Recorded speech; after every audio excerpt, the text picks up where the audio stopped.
Knowledge means studying, memorizing, learning.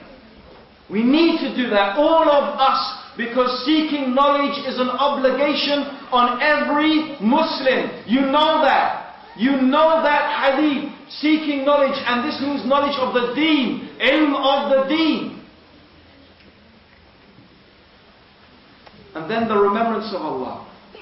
The remembrance of Allah does not mean, brothers, the dhikr of Allah does not mean, as some people think, when they sit in a circle and they turn out the lights and they start counting and say, Ar-Rahman, Ar-Rahman. And they start, doing that together, and they start, and eventually go, Allahu, Allahu, and then they start dancing around and, whatever. And they call this the circles of dhikr. And this is actually a bid'ah. Can you imagine the Prophet and the Sahaba doing that? Dancing around, saying Allahu and stuff. When I first became Muslim, I used to go to those things. But I sat and thought to myself, could I imagine Rasulullah sallallahu alayhi wa sallam doing that? And Abu Bakr and Umar said, Astaghfirullah. That's not the deen. That's not what I can't imagine them doing that sort of thing. This is not dhikr. Dhikr, actually, the scholars define dhikr. Every act of obedience is dhikr. Every act of obedience to Allah is dhikr of Allah. There are different types. Of course, to always keep your tongue moist with the tasbih and the takbir and the taslim and so on and so forth. This is one type of dhikr. Or to make dua to Allah subhanahu wa ta'ala is dhikr. Or the best type of dhikr is to read the Quran. This is dhikr.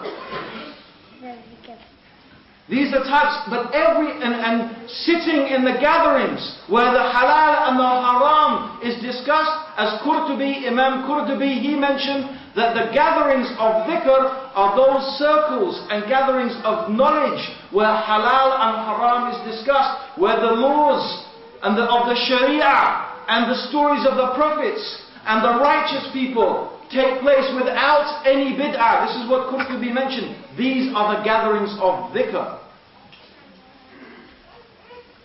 This is the dhikr of Allah. But in fact, every act of obedience is remembering Allah. I would like someone please to tell me why. Why is every act of obedience to Allah dhikr of Allah? Can someone tell me why? Reality check. Huh? A reality check. No, why is every act of obedience to God dhikr of Allah? Because you need the intention. Thank you very much, brother. Because every act of obedience to Allah has two conditions. Actually three. The first is iman. The second is ikhlas.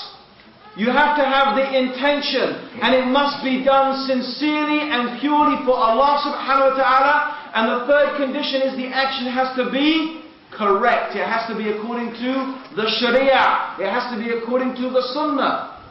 If your action is sincere but incorrect, it will not be accepted. You could be very sincere. I'm very sincere, I'm selling drugs to raise money for the mujahideen.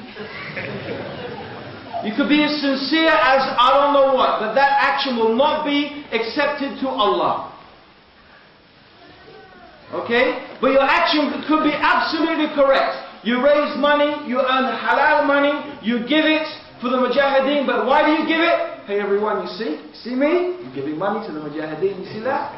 Are you not doing it for Allah? You're doing it because you want everyone to see how charitable you are.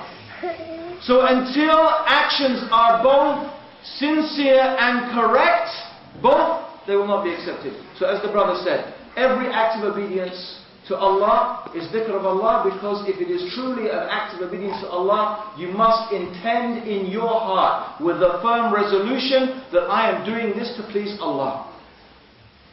Therefore you remember Allah. Yes? Allah.